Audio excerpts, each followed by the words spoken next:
Еркін елдің ұрпақтары, біздің жас жеткіншектеріміз тәуелсіздік туралы не ойлайды екен, қандай пікір айта алады екен, экранға назар аударайық. Мен қазақтың баласы, ынтымақ қаласы, тәуелсіздік тілегім, ерім мен жүрегім.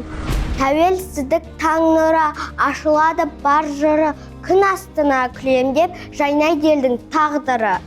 Тәуелсіз ел, отаным, аяу айым бар жаным. Көк барияғын көгімде, жүрбелейді артаным.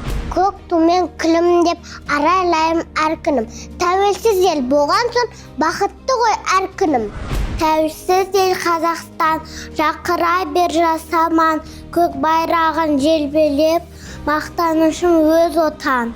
Тәуелсіз күн төреміз, бейбіт бүгін жеріміз. Көк туымыз желбіреп, бақыт толды еліміз.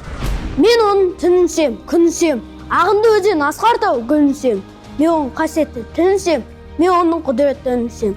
Бар жандығын сүйемін қыбырлаған, бәрі маған отан деп сыбырлаған. Жаным менің кеудемді жарып шықты, боз торғай бол оның шырылдаған.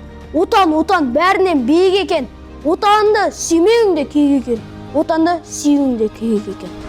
Отан менің атанам, отан досым бауырым, отан үлкен астана, отан туған ауырым. Бақыт келіп бұл өмір, бәрінде мен емін бүккен отан, отанды сүйемін.